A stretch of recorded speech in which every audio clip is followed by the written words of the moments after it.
I'm volunteering to be the lead tech person. I wouldn't say I'm the lead speaker at this point because I'm happy to work with a team of Diana and Chris in pulling this together. And I think you'll get a sense of our different gifts as we go through this. And so we're going to introduce ourselves. We'll start with Chris. Hey, I'm Chris. I'm a college senior. I use he, him pronouns. I'm majoring in political science, and my main research interest is social movements and the environment, specifically climate change. So very fortuitous, alignment of all of my interests. I'm planning on writing my thesis on the sort of emerging movement around climate change, and I joined XR in March. In my free time, I like reading books, folding origami, hiking and running in nature, and also baking. And I have 2 cats. Hey, I'm Diana, and I am actually mainly a musician and a music teacher. I just recently started volunteering with Extinction Rebellion as part of an effort to find some way of meaningfully engaging in society in my spare time to help move us in a better direction. My academic background is actually geography with an emphasis on development and environment. I studied at UC Berkeley. That was before I went the direction of becoming a musician and teacher. So I'm here as an engaged citizen who sees a need for urgent action, trying to do what I can. And I also have a cat who is right there. Aww, cute cat. All right.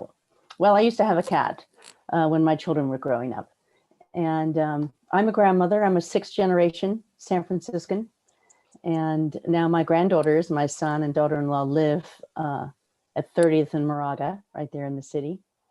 So I feel a very special responsibility for the future of my town and my grandchildren.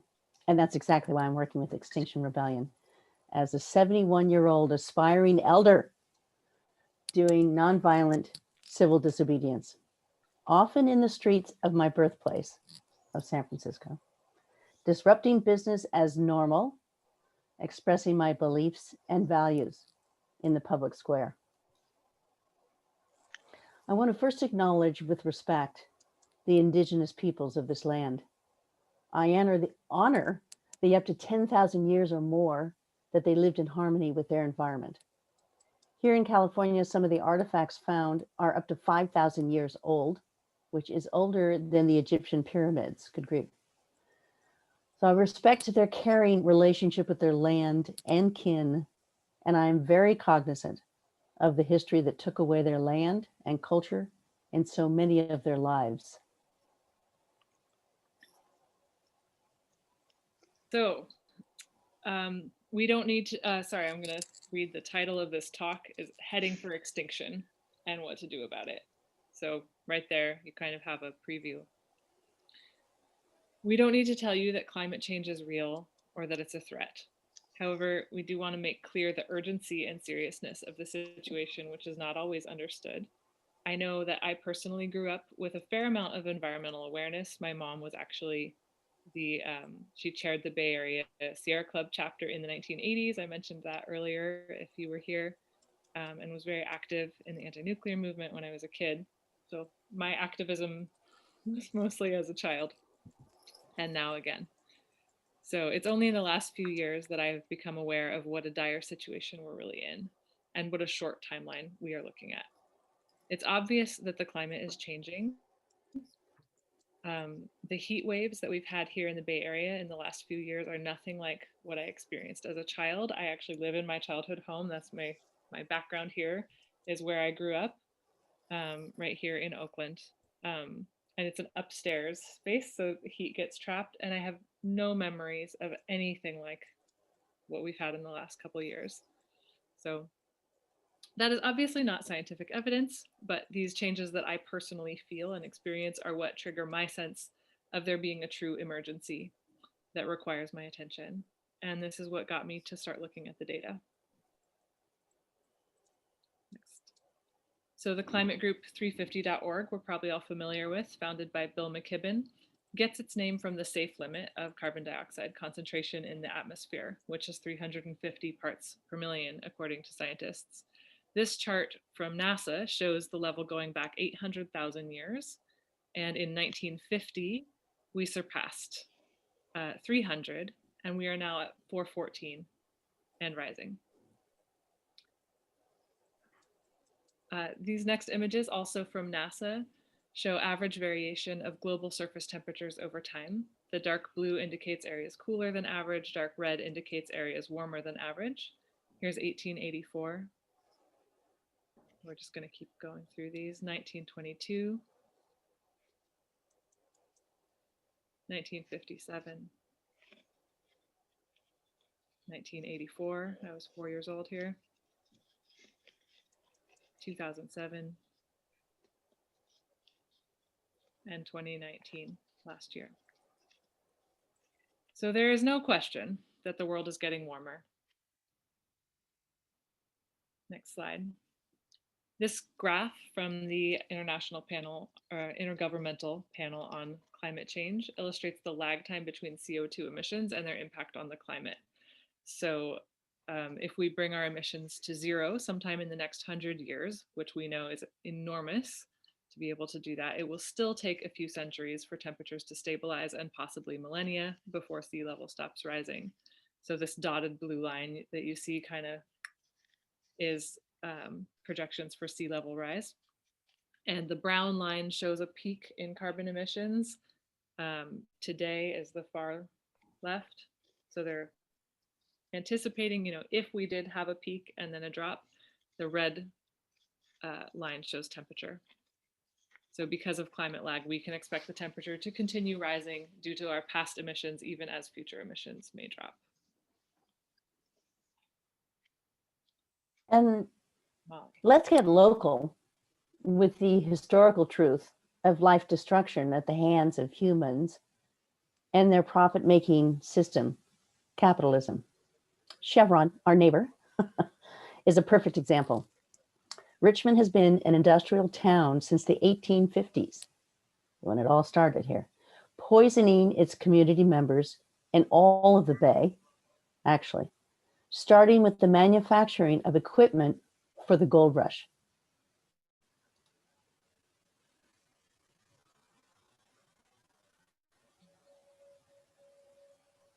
So coming back to, this is another slide from 350.org.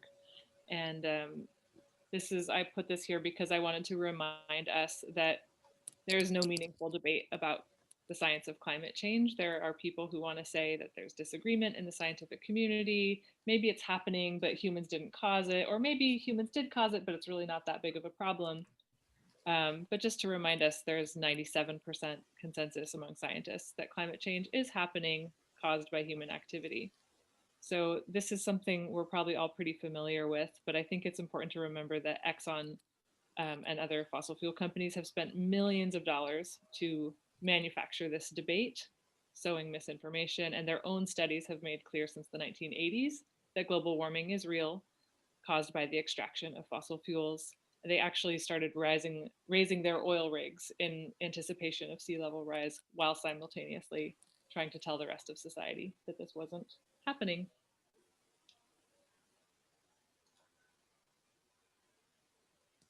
Let's move to Chris for the next slide. Yeah, great. So we've sort of given, this is obviously like a very brief overview of climate science, right? We want to focus this part of the presentation on what does climate change actually look like in the Bay Area, right?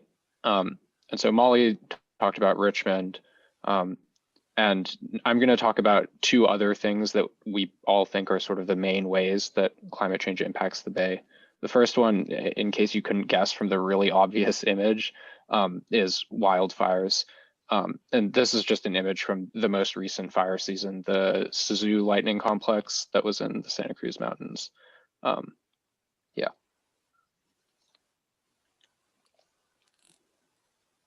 So there's a lot going on this slide. Basic idea that we're trying to convey is that there's a ton of different ways in which rising temperatures cause more wildfires. You have snow melting sooner, so forests are drier, more liable to catch fire. You have way more droughts, right? We had like a 7-year-long drought that only ended a year or two ago. And droughts also make forests more likely to burn. Heat waves during summer are liable to start fires, and the heat waves are longer, more intense. You have less rainfall. There's also insects that can survive in the heat and then like chew through trees and turn them into kindling, basically. All of this kind of adds up, right? And that's why since 1970, the number of acres that burn in California specifically every year has gone up 5-fold, which is like crazy to think about, that like just a few generations ago, basically, we had nothing like the fire seasons that we've just had now, right? And if you project that kind of trend forward, then I mean, I'm scared of whether I'll be able to live in the Bay Area when I'm old, right? Because if the air isn't breathable for a large chunk of the year, then it's hard to imagine living here. And this is a point where I wanted to just interject a personal connection that I grew up going to a music camp. I mentioned that I'm a musician that's out in the foothills of the Sierras. And over the last several years, those bark beetles that Chris was talking about have done exactly that. Something like 90% of the trees there have been infested by bark beetles and are just standing timber. And on our piece of land, we've done a lot of clearing, but that area was burned by the creek fire this year. We were actually pretty lucky, but our property was burned, and that whole yeah, it's personal to me. This is actually when I started getting involved in climate activism, is when I started to see all those trees dying. And I'm sure you all have similar stories, being people living in California. We're all doing it. Yeah.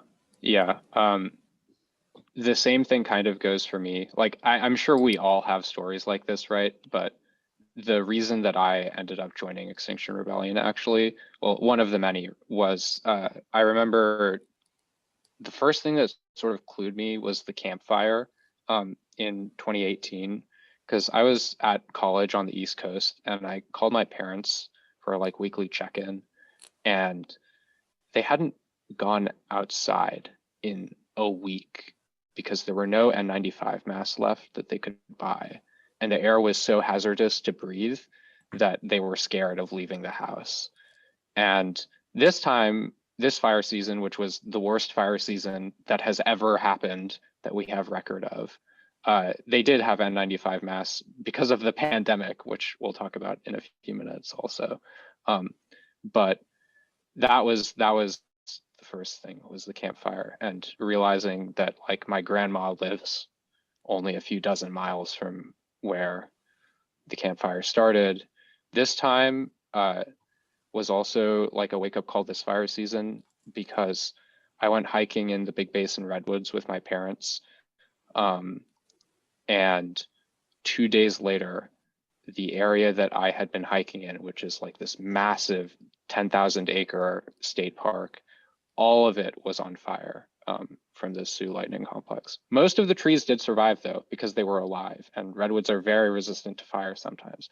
But that was like shocking to me, that it could happen like right where I had been days ago.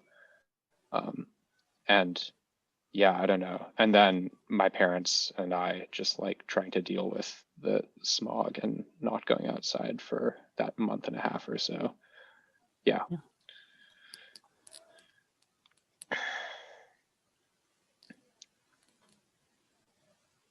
So the next thing that we're going to talk about in terms of like how climate change impacts us in the Bay Area is sea level rise. I mean, like this, we all know how it works, right? You have higher temperatures at the poles, ice melts, ice turns into water, the oceans go up.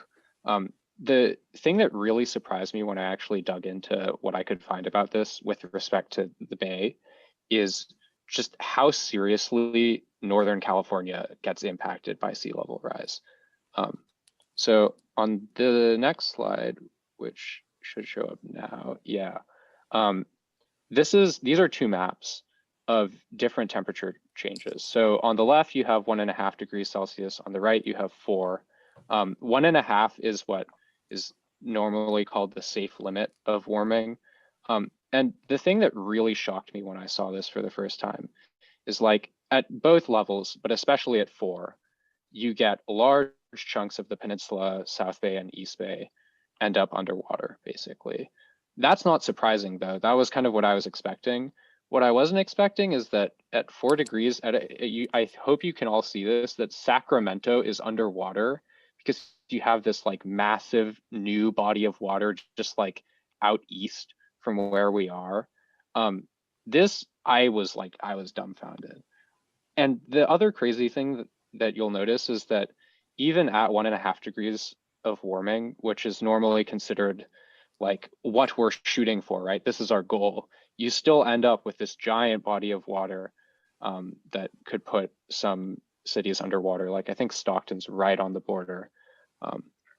Yeah. Tracy.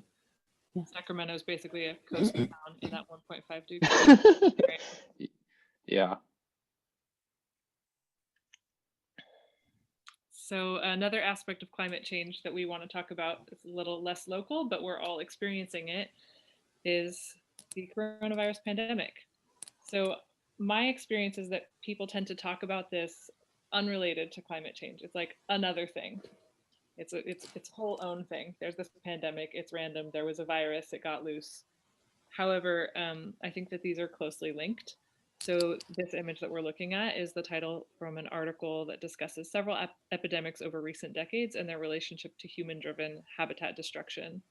Quoting directly from the article, the basic summary: research suggests that outbreaks of animal-borne and other infectious diseases like Ebola, SARS, bird flu, and now COVID-19 are on the rise. So even if these two things were not causally related, although I think that they are, another question to look at with this pandemic is why don't we react to the public health threat of climate change with the same urgency and willingness to sacrifice that we have used to fight this pandemic? I believe we need to look at the coronavirus pandemic not only as a symptom of a much greater problem of ecological breakdown, but as a call to action that goes far deeper than simply mitigating damage and hoping for a vaccine to save us. Although I am hoping for a vaccine. So I see this as part of what Joanna Macy calls the great unraveling. If you're not familiar with Joanna Macy, I'm guessing most people in this room would be, but she's an incredible spiritual teacher, guide, activist. So the great unraveling that hopefully becomes the great transformation. Things don't collapse all at once. Each part of the system is connected, and we can't always predict exactly how things will fall apart, but there's a pattern emerging, and the damage that we are causing to our life support system is becoming impossible to ignore. All right, so we've sort of looked at how climate change impacts the Bay Area. And to me, that's sort of the first thing that I always think of is like, I love living in the Bay Area and I want to continue living there when I'm old. And if the air outside is toxic to breathe, then that, is probably pretty hard to do. Or if like my childhood home and the place my parents worked goes underwater, then it's not really the same place anymore. But it's also important to zoom out and look at like the global level, right? And this is also part of why I started thinking about acting, is that we really are not on the right trajectory right now, basically. So I'm sure many people know in 2018, the IPCC released this report that was talking about, we've been told 2 degrees Celsius is the safe limit. Actually, it's 1.5, and here is what we would need to do to get there. And it's basically a 50% cut in emissions within 12 years, now 10 years, and getting emissions globally to net zero by 2050, which is basically a full reversal of the last 200 years of trajectory that we're on. The other scary thing about this report that is not all that widely talked about is that even if we manage to do this, which is already like a daunting task, it only gives us coin flip odds of staying within the safe limit of 1.5 degrees Celsius. So to get more than a 50% chance of staying within that 1.5 number, you have to cut emissions like way, way faster, which is scary. The other scary thing is that the IPCC is kind of conservative by nature because it is prioritizing being scientifically bulletproof, like immune from criticism, over being perfectly accurate to the real world. So if there's uncertain science, they have to basically say, oh, we're not going to include these models. And so what this graphic shows is IPCC models of how much sea ice will there be versus what actually happens in the real world. And what you can see is that in the real world, ice is melting a lot faster than even the like maximum of what the IPCC thought would happen. And this is primarily because IPCC models don't look at tipping points in the natural ecosystem or positive feedback loops, because those are extremely hard to accurately model and it's really, really uncertain. And so those types of considerations just get totally excluded. But as a result, they underestimate how fast and how severe climate change is, which is what we're going to talk about now on a sort of global scale. So this is a very confusing graphic. It's basically all of the like tipping points and feedback loops that climate scientists have verified in academic research. And most of these, the IPCC like never mentions, right? The classic example is the albedo effect in the Arctic. So like ice melts because of warmer temperatures, then instead of ice reflecting sunlight back into space, you have the water absorbing the sunlight, so the ocean gets warmer and then more ice melts and it kind of snowballs and speeds up over time. I'm not gonna like waste a bunch of time trying to explain all of these tipping points. The basic idea is that like these are feedback loops that kind of trigger at a certain point. So at 3 degrees Celsius, or 3 to 5 really of temperature increase, you have the Amazon rainforest basically die back. It becomes too hot for most of the trees there to continue to exist. They either dry out or burn, or they become it basically means the Amazon becomes a producer of carbon instead of a thing that absorbs carbon, which is like insane to think about. And there's a bunch of others, but this paper, this graphic is based on this really big groundbreaking paper that was published 2 years ago. It took like 18 of the world's leading climate scientists in a bunch of different subfields and was like, okay, let's take stock of all the tipping points and positive feedback loops that we know about. And what they warn about in this paper that's like peer reviewed in the National Academy of Sciences is that if we don't take like really fast action right now on climate change, we might end up with a domino-like cascade of melting ice, warming seas, and dying forests that could tilt Earth into a hothouse state beyond which human efforts to reduce emissions will be increasingly futile. And the scary part is that they expect this hothouse state, if we do get here, would last upwards of 1,000 years, like truly beyond the time span of like anything we can imagine, basically. So if I haven't scared you enough, here's another really scary graphic. This is from The Guardian. It looks at 4 degrees Celsius temperature change. What does that look like for the world? The red zone, no one can live there anymore. That whole area has to be evacuated because heat waves are so lethal on that area that no one can live there basically for most of the year. The yellow zone, which is most of the world's population currently, also becomes extremely hard to live in. You have like the end of the monsoon in India, which means no water. And the graphic says that most of the human population has to live in the gray area, which is like Canada, Russia, like Scandinavia, and then New Zealand. You also have Southern Europe, like Spain, Italy, Portugal, turn into the Sahara Desert. It just like moves northward, which is not something I realized was possible to happen, but apparently it is. And the scary thing is that this is what we're looking at by the time I die, basically. This could be the world that I grow old in. Yeah, this really shook me when I saw it, because we're currently on track kind of for 4 degrees Celsius within, unless we do something. The next thing after this is kind of switching gears.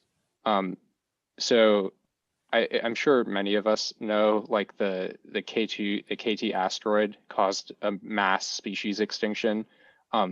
Right, asteroid killed the dinosaurs, all of that good stuff. What it doesn't get talked about that much is that there have been 5 extinction events that have killed like most life on Earth, like most species go extinct. And what the scientific evidence we have from the fossil record says is that CO2 has been the primary driver of most of these events. CO2 causing changes to like atmospheric chemistry and temperatures and the ocean, stuff like that. And this little graphic just shows like all of the warning signs that we know from these past extinctions are present today for the most part, which is why other animal species are going extinct at a rate that is 1,000 times faster than the normal rate, which is kind of a mind-boggling number to wrap your head around. But it really shows that like we are already in a crisis. And this raises kind of the final elephant in the room before we talk about like, what are we going to do about all of this, right? Is like, what about us? And this is one like paper also in the National Academy of Sciences that kind of looks at like what happens to humanity if we don't stop like severe climate change. And this paper basically concludes that once you go past 5 degrees Celsius, you might just have no more humans, because like 75% of the world gets exposed to lethal heat waves for like months out of every year, like really crazy stuff. And it's like such a small number, but really what it means is that like 5 degrees Celsius in the summer, it means like 20 degrees higher heat waves because of like temperature variability. And this graphic also rates like, what is the probability of these events happening? So right now, the like really crazy end of civilization stuff doesn't look very likely, but it could become likely if we don't do anything. And the way I kind of think about this question is like, it doesn't really matter answering the question of like, will all of us die, you know, because we will all die at some point, right? But like, does humanity survive, you know? Like the real question is like, can we stop really catastrophic stuff from happening to humanity, regardless of whether it means like total extinction or not? And that's the thing that I'm kind of interested in trying to stop. So like the 3 degrees, basically. The problem is that we aren't doing enough right now. We need to be doing a lot. Even the IPCC, which as I sort of already mentioned, is kind of conservative and underestimates how bad things are, thinks that climate change demands rapid, far-reaching, and unprecedented changes in all aspects of society, which is kind of a crazy statement for like a scientific body to make. That is like, it's like, we have to change everything we're doing right now, or else really bad things happen. But yeah.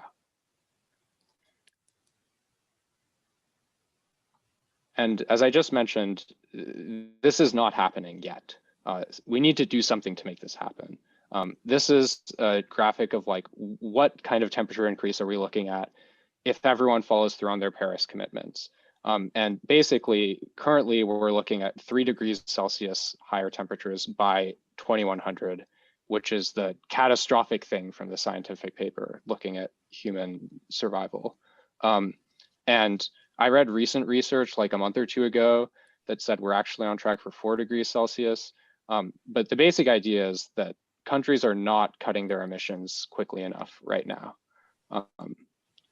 And we need to do something to change that.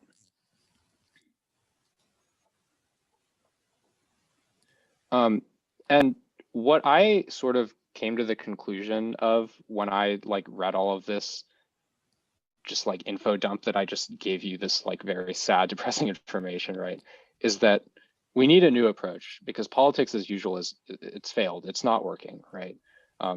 James Hansen, who is the director of NASA, testified to Congress in 1988 that climate change was real, human caused, and very dangerous. In 1992, we created the UN FCCC, which is like the UN body that oversees climate stuff. It's responsible for the Paris Agreement, Kyoto, and this was all 30 years ago, basically. And since then, globally, we are burning twice as much carbon today per year as we were then.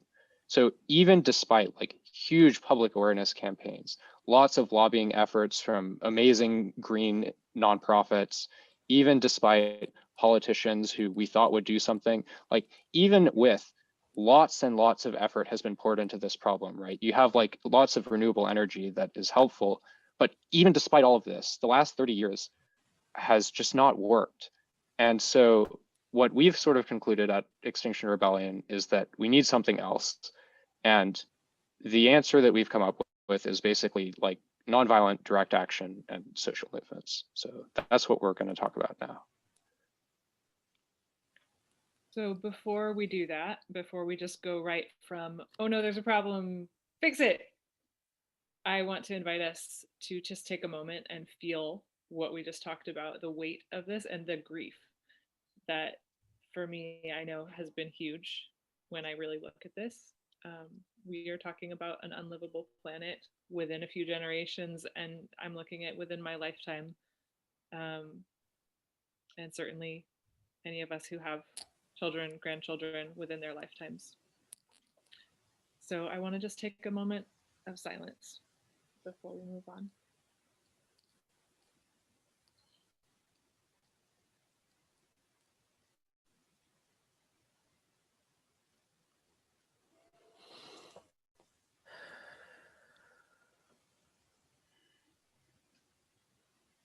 Okay.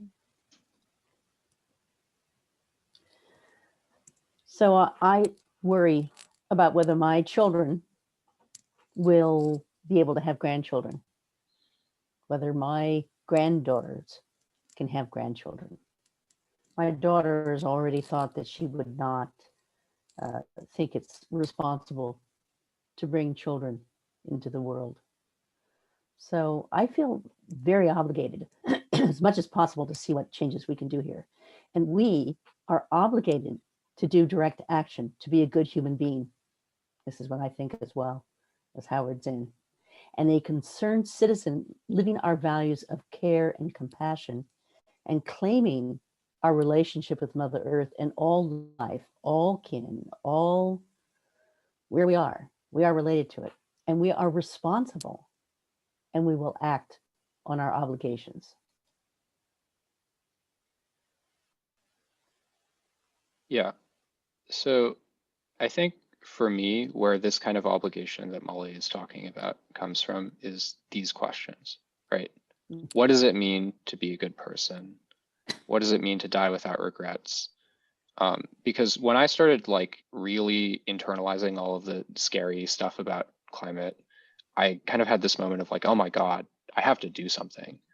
And the question that kind of keeps me going is like, when I'm old, someone will probably ask me like, what did you do once you knew? And I have to be able to say like everything I could, or else I will have failed myself.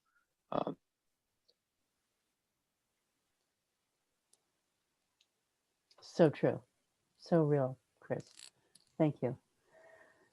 So I decided I want to be with an organization who's asking these kinds of questions. And I'm glad to be with others who have moved to act based on their values and beliefs, taking a moral and ethical stand for the good of future generations, and developing the resilient strategies to do everything possible in our work and actions. And I think it is essential that we will unite Black, brown, white, class, nationality, or gender. Every one of us, together, we can do it.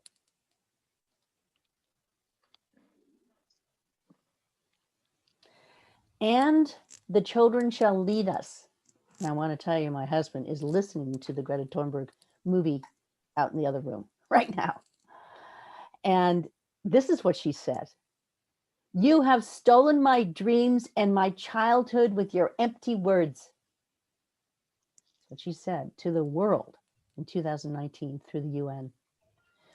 We are in the beginning of a mass extinction, and all you can talk about is money and fairy tales of eternal economic growth. How dare you? How dare you, the youth tell us? Wake up. This is our future. This is our lives. This is the future of the world. Wake up, and how dare you do nothing? So I will say there are people who've been doing things. And I say the saints shall show us how to do it. As good citizens and good people, we must act with moral responsibility.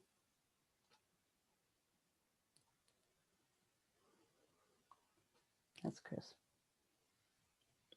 Oh, I'm lagging. It's fine. Okay, I see it now. Yeah. So we all have some kind of responsibility or obligation to act. And the question is, if politics as usual is not enough to get it done, it's not enough to bring emissions to zero, then what is? And at XR, we think our answer is pretty simple and straightforward, which is direct action, civil disobedience, like grassroots social movements, basically kind of going back to the roots of part of like what has made so many movements successful throughout history, particularly like the environmental movement in the US.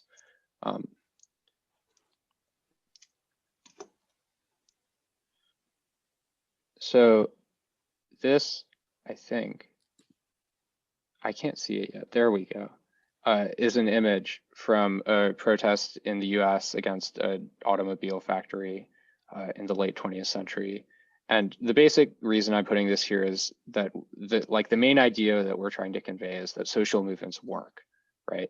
Protests, picket lines, strikes, direct action. These were sort of the things that won an initial slew of really significant victories for the environmental movement. That created like landmark legislation that we could then use the courts to make sure people actually followed. And this kind of movement activity that creates the initial victory, we think is kind of, you can see it everywhere, right? Like the environmental movement was inspired by civil rights tactics, which was also another obvious example of really successful nonviolent action. And we have some others that we'd like to talk about. So Gandhi is our first modern example of consciously formulated strategies of nonviolent civil disobedience. And prior to the 1950s, the American civil rights movement had few successes using traditional political approaches. But Martin Luther King showed the next steps. You also have instances like ACT UP, which was an LGBT organization dealing with the AIDS crisis in the late 80s, where they used very disruptive tactics. And at the time, were very unpopular, like largely, and yet managed to win really significant victories in terms of getting federal funding to actually research treatments for HIV/AIDS. Which kind of shows that even when you're doing really disruptive tactics that make a lot of people unhappy initially, you end up having really significant payoffs, kind of counterintuitively. And more recently, you have cases like the Standing Rock protests against the Dakota Access Pipeline, which would have put the water source of a lot of indigenous groups in direct danger of being polluted by oil spills. And while a lot of people think that these protests were a failure, I kind of take a different message away from it, which is that they were a partial success. They didn't get everything they wanted. The pipeline still got built, but they laid the groundwork for a court challenge that recently succeeded actually in kind of halting the pipeline until an environmental impact assessment can actually be conducted. So the question we think that is raised by like all of these historical cases, and obviously we could have like a lot more, right, is why do movements work? Why do they sometimes succeed? Why do they sometimes only partially succeed? Like what drives them to succeed, basically? And we think that in particular, there are sort of three things going on that make nonviolent direct action really successful. So we thought nonviolent direct action needs to be undertaken respectfully because it draws attention to the cause, converting skeptics about the movement and lessening possible escalation into self-defeating violence. And Gandhi set the tone and respectfully banished the British Empire from his country. So these actions must also be disruptive. No two ways about it. It's not enough to demonstrate or protest. Oh yeah, let's disrupt this world of complacency. And the costs that civil disobedience imposes on the system must be made impossible to ignore. And beyond their beauty and camaraderie, successful actions must be sacrificial. That's a pretty strong word, but I've come to realize it's very real. Demonstrators accept the consequences of their actions with dignity and an understanding that perhaps everything must be put on the line to defend the sacred. So, are you ready to get arrested? It took me some years and some time and many protests to go to, and finally somehow my name got on the arrestable list. That's what we call it. And I wonder when I really will be willing to put my life on the line. My pondering, my question, what am I willing to die for as a grandmother, as a life giver? What is it at this point am I willing to die to make good for my grandchildren and your grandchildren? Uprising. Yeah. What is our obligation as rebels to today's events? We are participating and examining our structures and biases. And many of us are back in the streets in survival solidarity with our allies. And we are building relationships through shared values and focused action. There is no climate justice without racial justice. So that is why we are here. There are things that we can do, and there are ways to stop business as usual and its inevitable outcome. Extinction Rebellion has 4 demands. The first one, tell the truth. Declare a climate and ecological emergency. You can read the small text on your own. This is an absolute minimum. There's a movement to declare climate emergencies around the world. Resolutions have been adopted. We have one in Berkeley, we have one in Oakland, and this is an important starting point. We need to face and name the situation plainly before we can begin to truly address it. Demand number 2, act now, halt biodiversity loss and go carbon neutral by 2025. As Chris mentioned earlier, the IPCC demands of a 50% reduction by 2030 is not good enough. That gives us a 50-50 chance of meeting that 1.5 degree target, which even if we get that 50-50 chance right, and we get that 1.5 degrees, that gives us Sacramento becoming a coast town. And we're at 1 degree now, and we already know what that feels like with the fires, with the pandemic. So the IPCC demands are not enough. We know that this is a tall order, but we need to listen to the science and ask for what we need, not what we think is politically realistic. Number 3, beyond politics, create a citizens' assembly for climate and ecology. This is a really cool one. I had never heard of this concept before working with XR. A citizens' assembly is basically like a jury where randomly selected citizens are tasked with making legal policy decisions. There are examples of this system. You could look up the Sortition Foundation. Sortition is another name for this selection process. Chris, you told me that this is in Ireland. There are successful examples of this. This is not something I know deeply about, but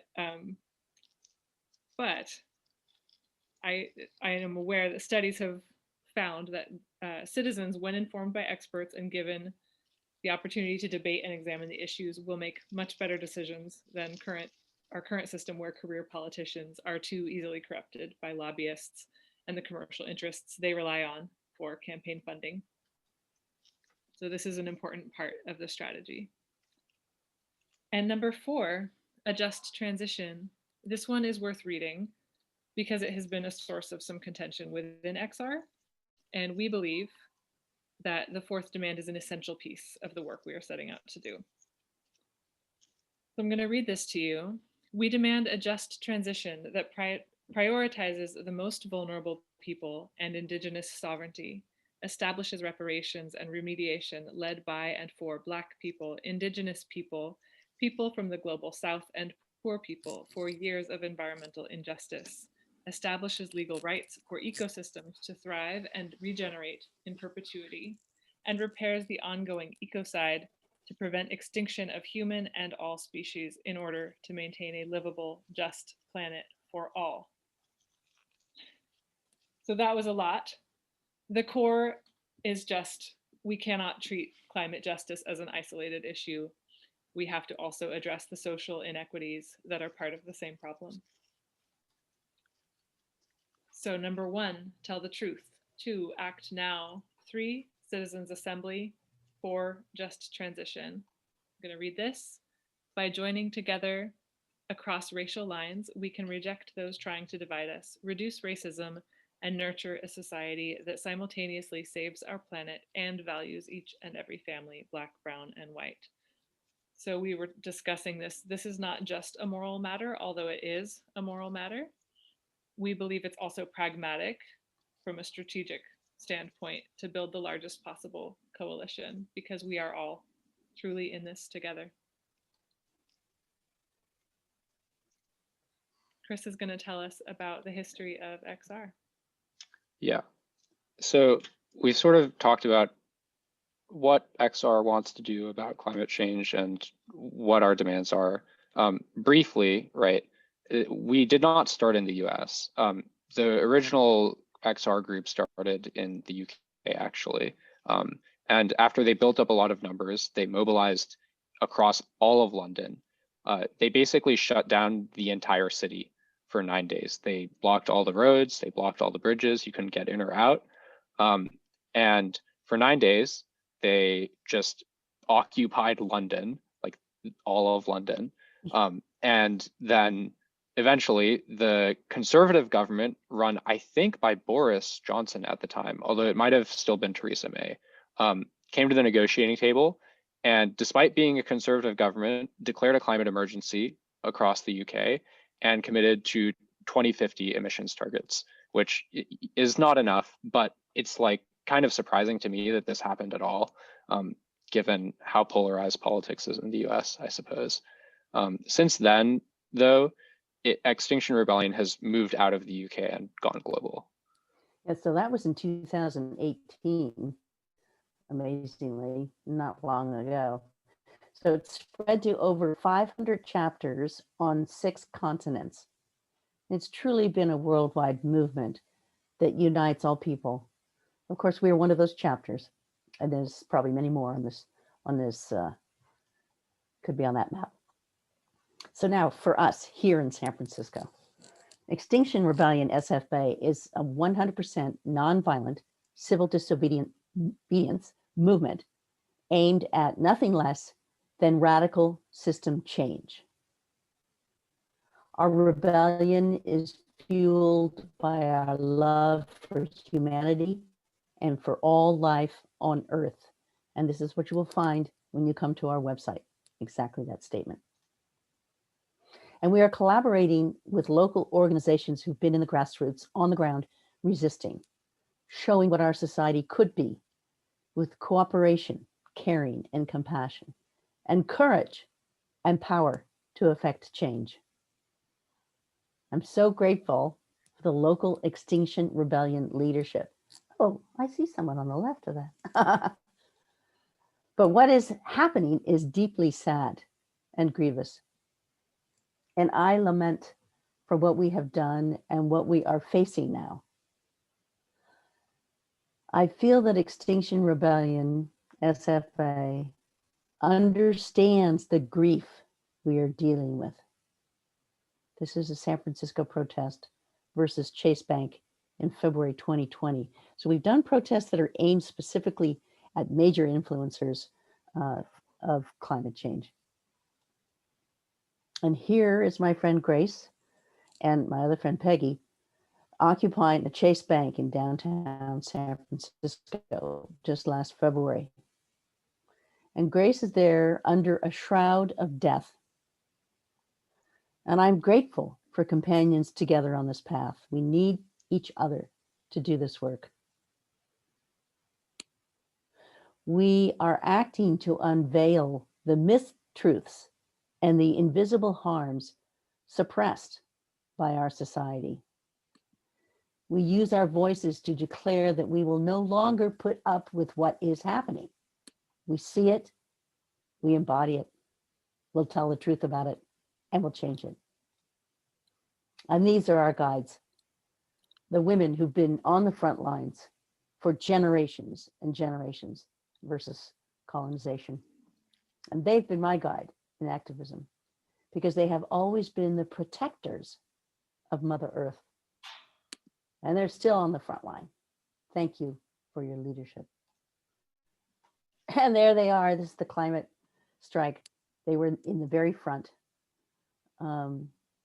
Protect. Yes, they will protect our world and have been. We need to pay attention and listen. And this is one of our first protests. We do assemble, we disrupt, we love. And this is so great, right near the San Francisco Civic Center. How about that word truth on the wall of the building? Good stuff. So these are some more examples of action photos that we've done. So London, should I just go through these, Chris? London again. People, a link to the video of the Chase Bank action that we weren't able to include the video in the presentation. So that link is now in the chat for you if you're curious to open it up and watch it later. So great. It's 4 or 5 minutes, very professionally made. I said 2 minutes, I lied. Oh, 2 minutes. Anyway. I could be wrong.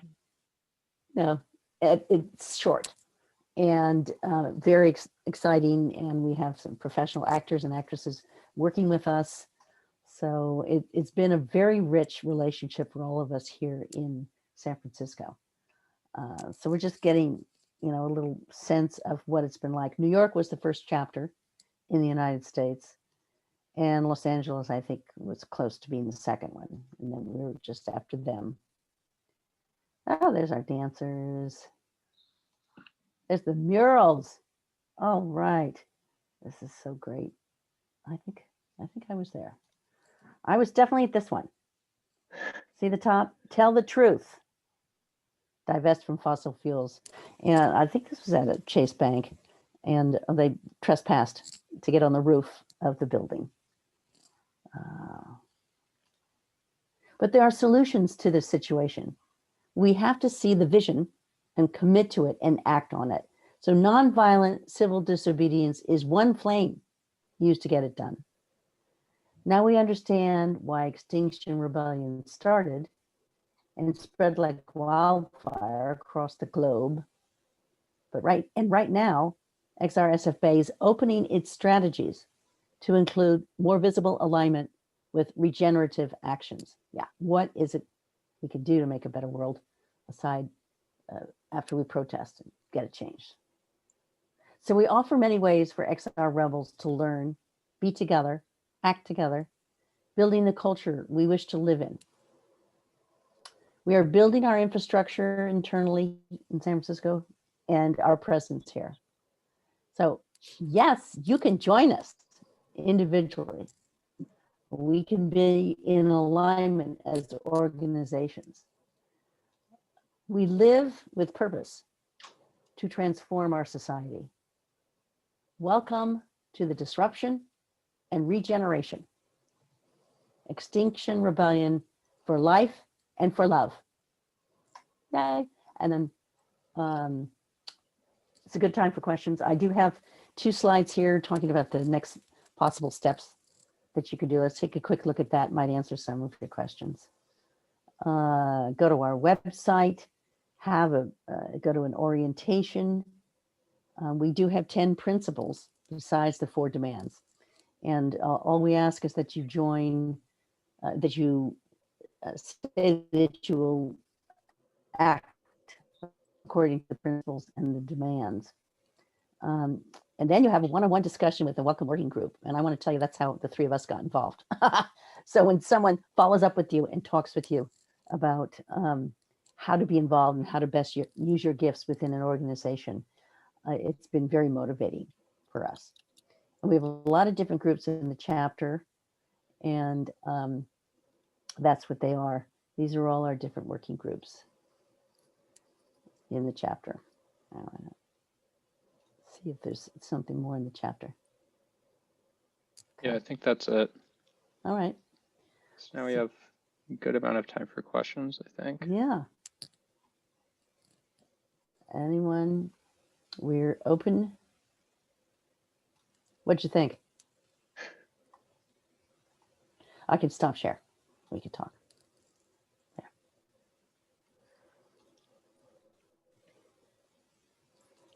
So was there something new that you environmentalists learned from this presentation? I'd be interested. I'll launch in right now and ask you to tell us a little bit about some of the things that you have done that you see as successes, where you have actually achieved change. Well, all right, Liz. Well, I can answer the question, but I want you to. Okay, good. Please answer it first. So I think we can talk about BlackRock, Yes, right? And Chase. Yep. Okay. and Chase. Yep, absolutely. Let's see. We have some questions here in the chat. One says, how many Bay Area active members are there? I think there's around 50. That's what my sense is. I couldn't swear to it, but Yeah. Carol, yeah, I think it seems about right.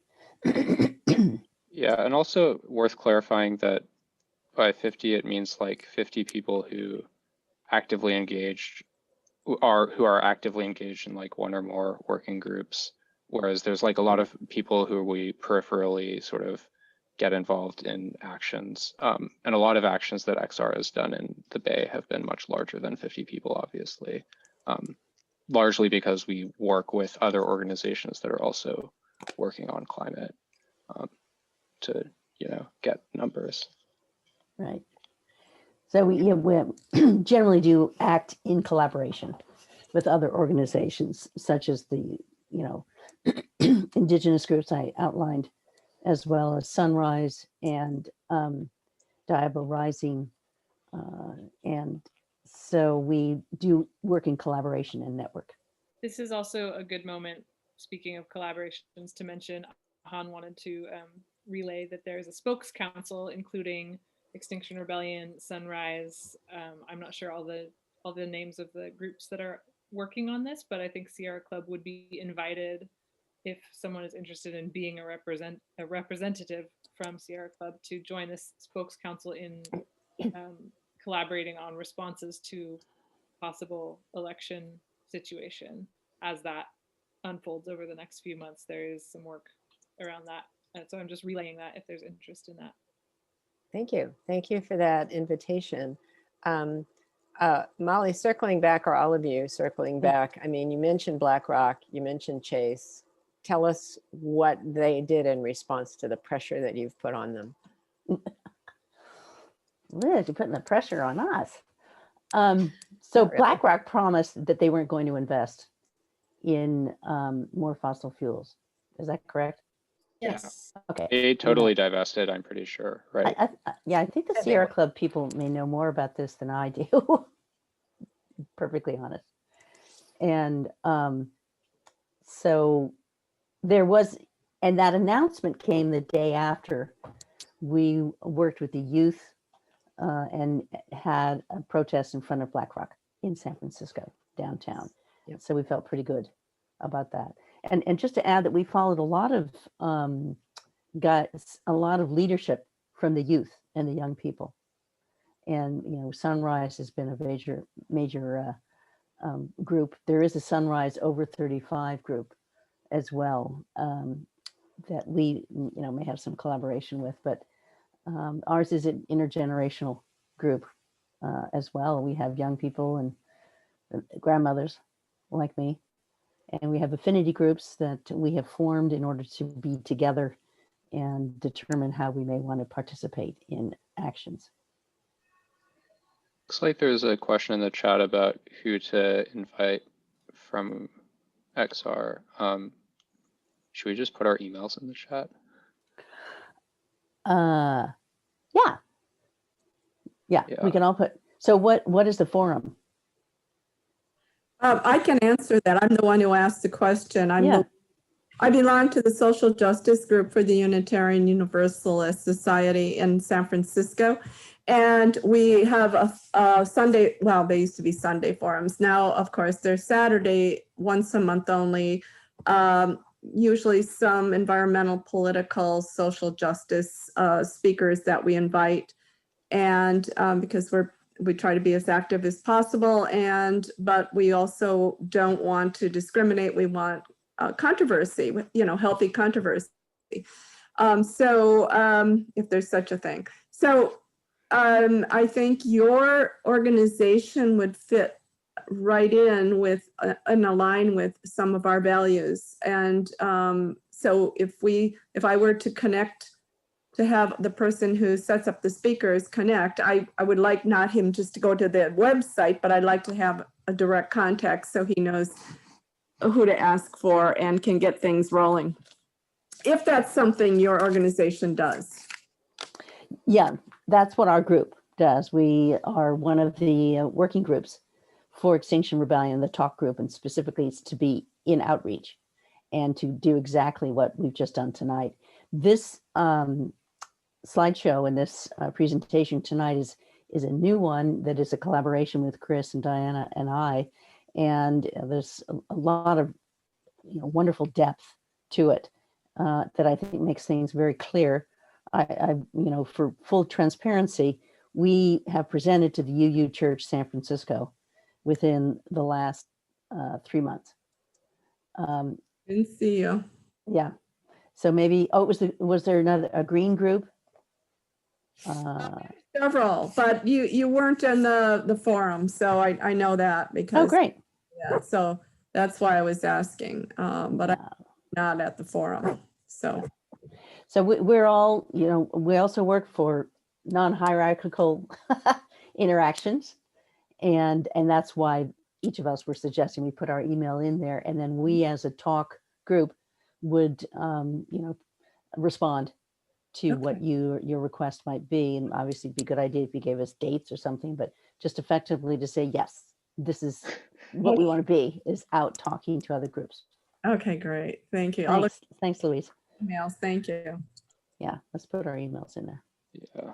Yeah, and thank you for that, because as I recall, I'm not part of the talk group, but you had a lot of things planned, and then COVID-19 happened, and Right. a lot of the meetings you had planned in person didn't happen, and that might have been the UU group in San Francisco.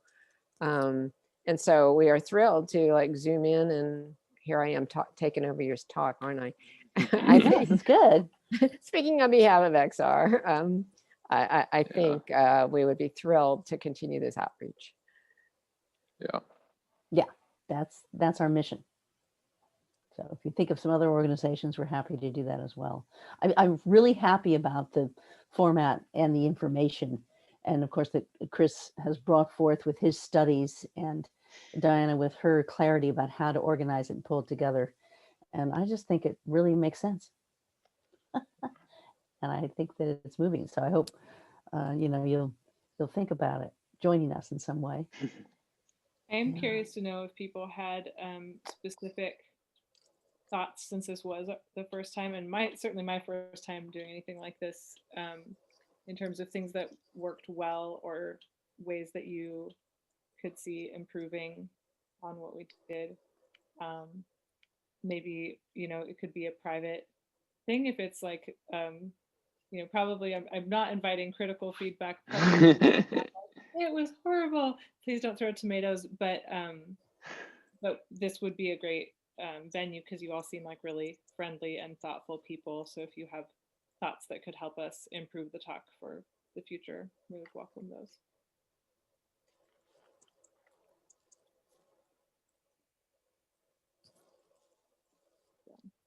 They are also, we have all of our emails there, so you could email us if it's Is it Danielle? Yeah. You can unmute yourself. Yeah. Hi, I just Hi. wondered, one thing that would be nice if it is if this could be recorded and we could listen again, possibly, just for Yeah. reinforcement. But I always think that's a nice thing to do. Yeah. I actually have recorded this and I'll put it on YouTube. I was going to direct people to Molly to look at it, but if you want to put your email in the chat, I'll Yeah. I'm going to put it on my private channel on YouTube, but I can send it so to you you can- privately. And I think That that we'll, Chris, I just want to say, I think I that we'll was probably just- not have these questions on Yeah. the video. So maybe Oh. you could stop